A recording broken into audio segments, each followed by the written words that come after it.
안녕하십니까. 저는 서울 은평가 더불어민주당 국회의원 박주민입니다. 지금부터 주민소환, 지방자치단체장을 비롯한 지방자치 관련 선출직 공무원에 대한 소환에 관련된 주민소환에 관한 법률 개정안, 그리고 국회의원에 대해서는 지금까지 소환제도가 없었는데 국회의원에 대한 국민소환에 관한 법률 개정안 발의 기자회견을 하도록 하겠습니다. 먼저 이 기자회견에 참석하신 분들부터 소개해 드리도록 하겠습니다. 제 오른쪽에는 제주시민단체 연대회의 공동상임대표로서 2009년도 제주도지사 소환운동을 하셨던 강어진님 참석하셨습니다. 그리고 제 왼쪽은요, 홍준표 지사를 소환하셨던 홍준표 주민소환운동본부 대표이신 전진숙님 참석하셨습니다. 짧게 각 분이 경험하셨던 주민소환제 문제점에 대해서 말씀 듣고 기자회견을 나눠서 이런 방식으로 기자회견을 진행하도록 하겠습니다. 먼저 강호진님 말씀해 주시겠습니다. 네, 반갑습니다. 제주도는 주민소환법이 다른 지역보다 먼저 좀 도입됐습니다. 전국 최초로 도입이 되었고, 저희가 2008년부터 준비를 해서 2009년도에 전국 최초로 도지사 소환운동을 진행한 바 있습니다. 네, 결론적으로는 투표까지는 갔는데 투표함을 열지는 못했습니다. 왜 그러냐면 결론적으로 이 현재의 주민소환법은 반쪽인 법안이고, 더 나아가서는 주민소환을 방해하는 법으로 되어 있습니다. 예를 들면 임기 4년 가운데 시작 후 1년, 끝나기 1년 후에는 법 자체가 적용이 되지 않습니다. 그리고 관련된 조치가 너무 복잡하기 때문에 사실상 주민들의 참여를 못하게 하면서 사실 주민소환을 하지 못하도록 만드는 제도가 되어 있어가지고 이번에 박주민 의원님과 함께 이런 관련법 개정운동에 적극 나서게 되었습니다.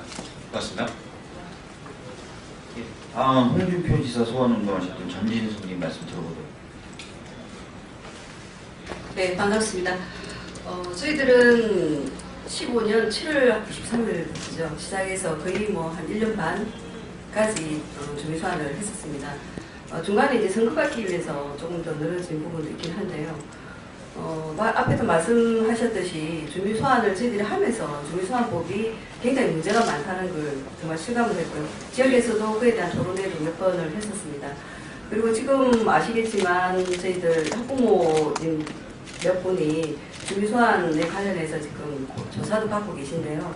사실은 이것이 자기의 주권을 표현하는 방법에서 제약이 많다 보니까 벌어질 수밖에 없는 그런 일들이었습니다.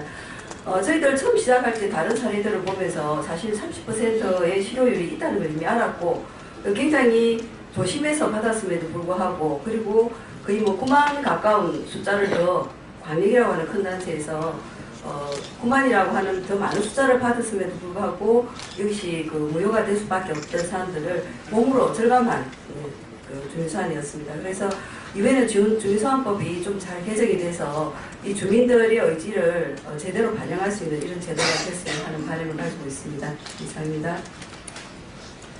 오늘 제가 발의할 주민소환에 관한 법률 개정안의 경우에는 이 두 사례에서, 실제 사례에서 지적됐던 문제점들을 개선하는 방식으로 내용이 이루어져 있고요. 그리고 국회의원에 대한 국민소환에 관한 법률의 경우는 사실 지금 국회의원에 대한 소환제도가 없는데 그러면서 발생했던 여러 가지 문제점들로 시민들이 지적했던 내용들을 좀 반영해서 제정안을 발의하게 되었습니다. 그 점 좀 참고해 주셨으면 좋겠습니다. 지금부터 그럼 기자회견문을 좀 나눠서 낭독하도록 하겠습니다. 네, 지난 2006년 도입된 주민소환 제도는 지방자치 행정의 민주성, 책임성을 제고하고 주민복리 증진을 도모하는 데 발판이 되어줄 것이라고 기대를 보았습니다. 하지만 이후 지방분권과 지방자치가 확대되고 단체장과 지방의회 권한이 강화되면서 주민소환을 통한 주민의 참여와 감시에 대한 요청이 증가하는 추세입니다. 그러나 현행법은 주민소환 투표 청구 요건, 서명 요청 활동, 개표 요건에 대한 과도하게 엄격한 규정을 두고 있습니다. 이에 지난 10년 동안 80여 건의 주민소환 투표가 발의됐음에도 불구하고 실제 실시된 것은 8건, 그중 개표에 이른 것은 단 2건에 불과합니다. 따라서 그동안 주민소환 투표 실시 과정에서 나타난 불합리한 점을 개선함으로써 주민 소환 제도를 활성화하고 이를 통해 주민들이 지자체장과 지방의회 의원을 실질적으로 견제할 수 있도록 법령을 정비해야 합니다. 또한 현재 주민 소환 제도가 시행 중이나 국민의 대표라고 할 수 있는 국회의원에 대한 소환 제도는 마련되고 있지 않습니다. 선거 때는 유권자들의 뜻을 따르겠다, 유권자들의 충복이 되겠다 다짐하다가도 당선만 되면 유권자의 뜻을 도외시하고 부정부패를 일삼는 일부 국회의원에 대해서 책임을 물을 방법이 없는 것입니다. 따라서 위법, 부당한 행위를 한 국회의원이 있다면 국민 소환 투표를 통해 임기 만료 전에 해임함으로써 국회의원의 성실한 의정 활동을 유도하고 국회의원에 대한 국민의 민주적 통제권을 확보해야 할 것입니다. 앞서 설명드린 필요성에 따라 오늘 주민소환에 관한 법률 일부 개정 법률안과 국민소환에 관한 법률안을 발의하게 되었습니다. 먼저 주민소환법 개정안의 주요 내용을 설명드리겠습니다. 우선 주민소환 투표 청구에 필요한 서명인의 수를 현행 유권자 총수를 기준으로 하는 데서 직전 지방선거의 평균 투표율의 100분의 15 이상으로 변경해 청구 요건을 완화했습니다. 다음으로는 주민소환 투표 청구에 필요한 서명을 받을 때 주민의 주소지를 구분하지 않고 서명을 받을 수 있도록 해 해당 지역 유권자가 아니라도 청구할 수 있도록 했습니다. 마지막으로 서명 요청을 서명부 제시 및 구두 설명의 방법으로는 할 수 있게 제한하는 현행법상의 요건을 완화하여 다양한 방법으로 서명 요청을 할 수 있게 했습니다. 다음으로 국민소환법 제정안의 주요 내용에 대해서 설명드리겠습니다. 우선 국회의원이 임기 중 헌법상의 의무를 위반하거나 위법 부당한 행위를 한 경우 국민이 국회의원을 소환하여 해임할 수 있도록 하는 것을 내용으로 합니다.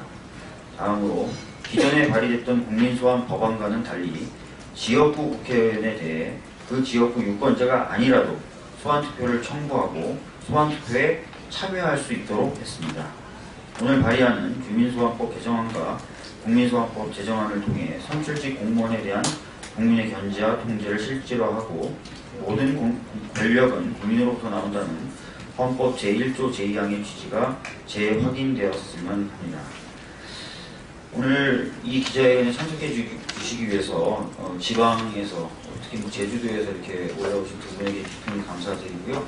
기자분들께서는 관심 있게 봐주시고 많은 좋은 보도를 해주셨으면 합니다. 이것을 기자회견 마치도록 하겠습니다. 감사합니다.